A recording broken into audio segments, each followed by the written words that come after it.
And check it out, here it comes rolling up. Looking sick. Reliable carriers. They got the sleeper cab in there that's nicer than most people's houses. The EV6 right here. Oh boy. Hello and welcome to another Kyle Connor YouTube channel video. You join me at my house where I just got my Tesla Model S back from a big service. Someone crashed into it. Some videos to come on that. Backed into it in a hotel parking lot. It's not destroyed.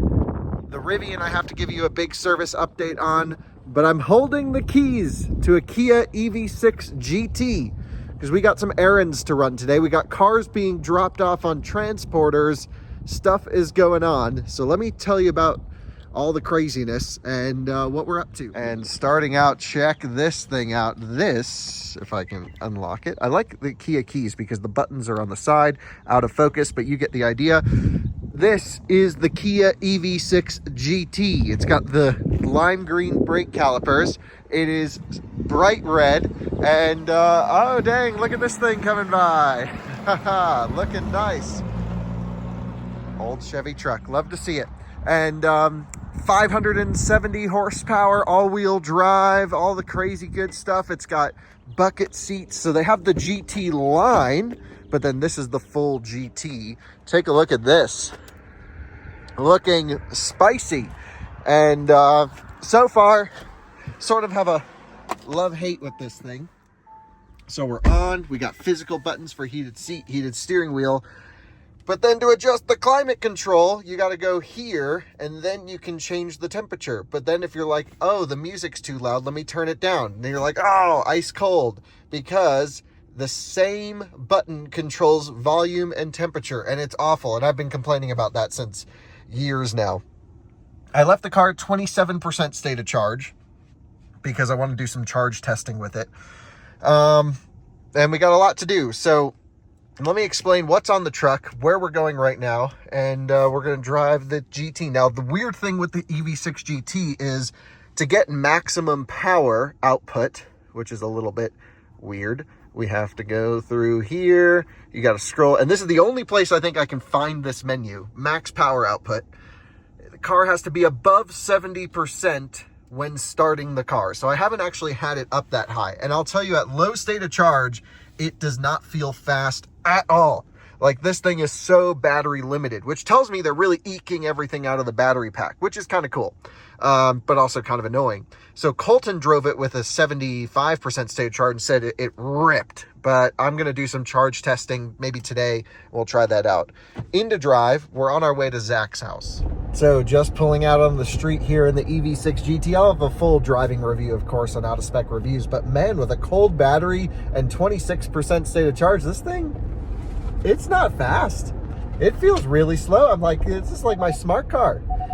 So it's very sensitive to temperature and state of charge. And you know what? I think these eGMP cars, the Kia, Genesis, Hyundai of this generation, they're really for the nerds. They have a million settings in the menus. It's not very user-friendly. However, it's like you can get so much out of this car. Crazy fast charging, pretty good efficiency, but you really have to drive the car, change the settings, change the mode. So for like someone like me, I'm like, oh, well, I kind of like it because basically Kia said, here's everything the car can do, and you're just limited by temperature, state of charge, all of these things. And like to activate battery preconditioning, it's like a whole process in the menu, and it's pretty annoying. So yeah, I would say for sure, not really as easy as a Tesla to operate without question here.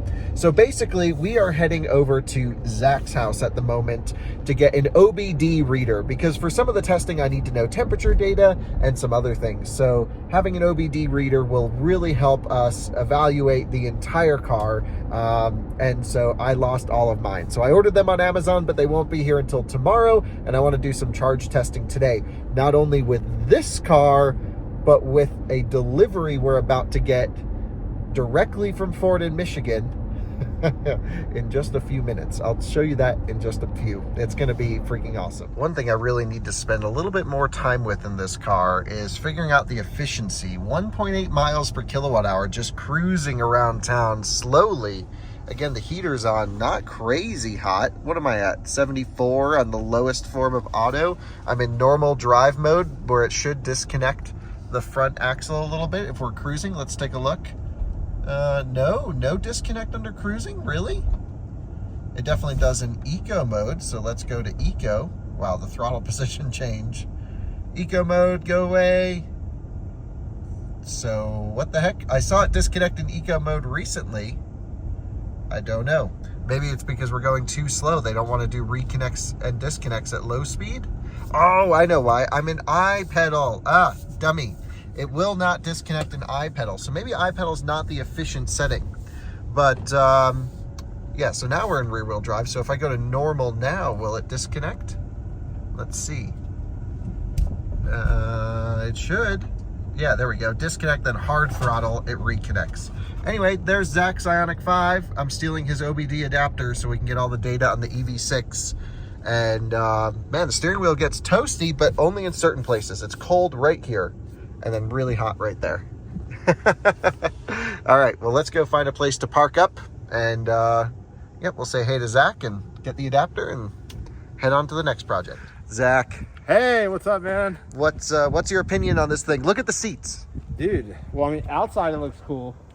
I like the huge brakes. That's Yeah. a big upgrade. Oh. Are they fat guy friendly? I don't know. Ow. Not fat guy friendly. No, not at all. Like right here. Yeah. I think if I gained 1 pound, I would not fit anymore. Dude. So they were legit buckets. Are those Recaros or something? I don't know who makes them, but that's an aggressive seat. Is this the top trim? This is the full Mac Daddy Can you GT. get power seats? Nope, it's weight savings, bro. It also helps the seat sit lower to the ground without the electronics. Does it? Weight savings. Weight savings. But then they put the sunroof on it. Oh. So, like, I don't Is know. it actually open? Yeah, Wow. it's nice. I'll show you. Yeah. And it's got a power shade. So it's not just a glass. Well, so you got this cover, Yeah. and then, Oh. Oh, I like that. isn't that nice? I wish mine had that.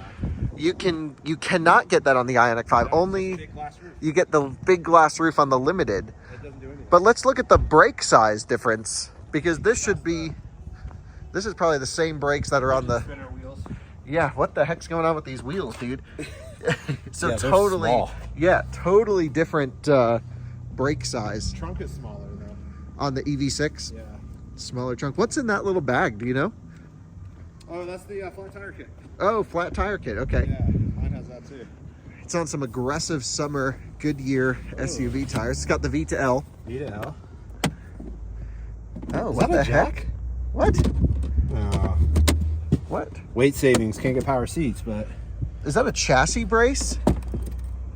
Oh, subwoofer. subwoofer and a chassis brake. Subwoofer and a chassis brace. How about that? Huh. I wonder if the normal EV6. So I know on the Ioniq with the Bose sound system, they put the subwoofer like right here. Okay, And so it's it's a like- different sound system than the Yeah. Ioniq for sure. The Then Ioniq's the Bose. you got semi trucks coming down your Yeah, they're street. building a whole new neighborhood behind us. Oh wow, Yeah, I like the color. I like nice the red. Peterbilt. Yeah, the red's looking good. Does it zip? I haven't experienced the speed. Yeah. You know, in your car when it's at low state of charge, it gets slow. Yeah, it doesn't give you. This feels identical to your car. Oh, okay. So I think it's a battery limitation. So it needs to be full and hot to give you the Summer tires power. too? Summer tires. Wow. Wow. Yeah. And it's a square setup, so 255 front and rear. So it's actually not that much tire, but I'm Yeah. looking forward to doing a canyon carving thing with it. Dude, if you want, we should drag race them. We should drag race them, yeah. Well, my neighbor's to got their a own thing. red EV6 all-wheel drive. We do a 3 wide. We'd go 3 wide. Yeah. Okay, that could be fun. Let's arrange that for next week. Yeah. Which is faster in reverse? Always good to see Zach. We look up under here. We got the OBD plugged in. Hopefully this one will work with the car scanner app. We'll be good to go. But before I can really play around with it, we got to go pick up the vehicle that is being delivered to us straight from, I believe, Ford Engineering. I don't believe this is a press car, because it's not going through the press office. Normally it goes to Denver, they prep the cars, clean the cars, and then come up to us.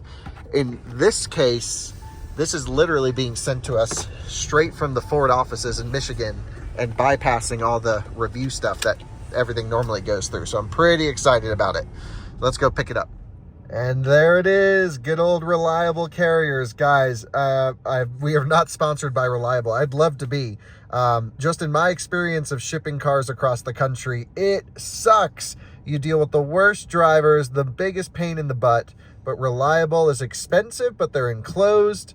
They have beautiful trucks, and they really take care of their employees, and they just, they do really high-end stuff. So this guy just dropped off a Maserati MC20 in Longmont and is now dropping off our special Ford for us to test right now. And check it out, here it comes rolling up. Looking sick. Reliable Carriers. They got the sleeper cab in there that's nicer than most people's houses. The EV6 right here. Oh boy. All right, so I see a Lyric in there. Yep, is this a Raptor R? I don't know. Okay. Probably. Yeah, probably. So, damn, and there it is. Mach-E GT in orange. Looking nice. With some prototype software on there for us to test. Check this out. We need one of these so bad. That's awesome. Oh yes, check it out. It is a Raptor R.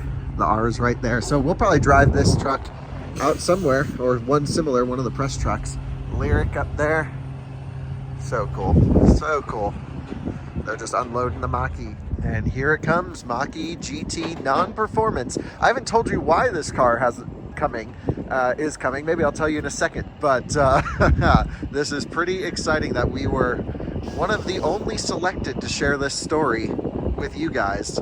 And pretty pumped to test out their new software. That's a little hint. And so here we are, EV6 GT and Mach-E GT. These guys are heading off to go drop more press cars off in California. Huge thanks to them. Reliable is always awesome. Let's check out this Mustang. Just did a couple little damage checks on it, and noticed a couple little scratches, nothing major. So let's see, what are we charged up to? Start this thing up. It's dinging at us 100%. Why is it dinging? Okay. Maybe that's what it's supposed to do. New software here. There's some updates that are already public, and some that this has. This has a new Blue Cruise update that basically should make it do lane changes and a whole bunch of other stuff. So I'm really looking forward to trying all this out. But for now, I'm here by myself, and I have a EV6 GT and a Mach-E GT. Good problems to have. But I think what I'm going to do is put the Mustang over there, or maybe I'll put the Kia over there. Either way, I gotta walk one way or another. But I think what I'll do is I'll actually put the Kia over I have no idea what I'm gonna do. I gotta think about it. What do I need to test right now? And I think I need to test the charging on the Kia. So yeah, let's put the Mustang. Good problems to have. These are good out of spec days. Yep. These guys are awesome, traveling with their dog, beautiful truck. It's dinging at us. The steering wheel's in the worst possible position. I'm just putting it in the car parking lot for a little bit of storage. Drain the battery slightly. Yeah. Oh, we got to do EV6 GT versus Mustang Mach-E GT performance evaluation. That's got to come ASAP as possible, as I always say. Michael Scott quote. So let's pull it in here, car parking. It's gonna have to sit here for a few minutes. I don't think anyone will care. So we'll just leave it, I don't know. Or are we gonna leave it right here? How about that? Skirt, 2-hour parking, great. That's all we need. In the park, off. Mustang door handle. Okay, well that worked out great. I guess I'll go film some stuff with the EV6 for the rest of the day, and there we go. Mach-E GT performance, not performance, non-performance, has arrived. How about that? With prototype Blue Cruise software. I believe it's one of the only ones updated in the country, and we're going to run it in the hogback. So that's why Ford sent it to us for our hogback driver assistance challenge. But I'm also going to do some canyon carving and a whole bunch of other stuff. Although with all this snow coming in, I'm not sure how much performance stuff we can do. All right, time to run over to the EV6 and working by myself today. You join me back home now. I've arrived in the EV6 GT at 17%. I cannot figure out how this car is so inefficient. What we're gonna do is a little bit of change of plans. Just because the weather's rolling in, I kind of want to get everything charged up. There's no need to do a charging test on that car. We've already charged EV6 Ioniq 5. We know how that battery charges. This should be at 50% by now, or at least close to, because I plugged it in a few hours ago. Let's take a look. 1 hour left. It's at 41%. Okay, that's fine for the battery to sit. That's healthy for it. So we're going to unplug the Plaid. We are going to put it over there. I'm going to see if I can get the EV6 to charge on my wall connector. Sometimes it's very finicky to charge on Tesla chargers for some reason in that car. It takes, 10, 20, 30 plugins, and then eventually it works. At least I had that with Ioniq 5 and GV60. So we're in here. Tesla claims they fixed all the creaks and rattles. We'll do a video on it at some point soon.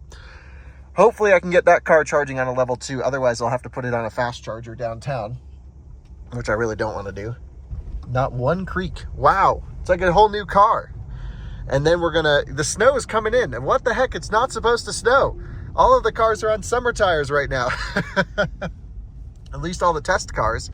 So yeah, let's put this right over here, plug in the EV6, grab the Mach-E, and then I need to drain the battery in the Mach-E because I want to do charge testing on that. So we're gonna run heater, drive the crap out of it. I was going to take it up in the canyons and do some performance driving, but not with this snow. And unfortunately, it's Wednesday, now afternoon, early afternoon, it's 11:30 p.m. The snow is coming in. I leave to go to Florida for Amelia Island on Friday morning, really Thursday night, because the flight's so early on Friday. And I'm not sure how I'm going to film all these videos in this short period of time. So I might have to ask Max and Ryan to come up and help me film some stuff. Look at this, we just have like cars scattered all over the neighborhood. All right, let's get that plugged in. Okay, well now I can't find the keys to the EV6. This thing just looks good, doesn't it? Sits nice. Okay, did I put them in here somehow? Otherwise, I don't know where the keys to the EV6 went. I drove it here, it didn't yell at me. I don't see the keys in here. What the heck? Where are the keys to the EV6? I have the Mustang keys. I have my Tesla key. I have no idea. Perhaps they're in the Mustang. I might need to Uber over to the Mustang. Maybe I left the EV6 keys in the Mustang. What the heck? Okay. And I called an Uber to go see if the keys are in the Mach-E. She should be arriving. Her name was Jess, I think, in a Chevy Equinox. She should be here any moment.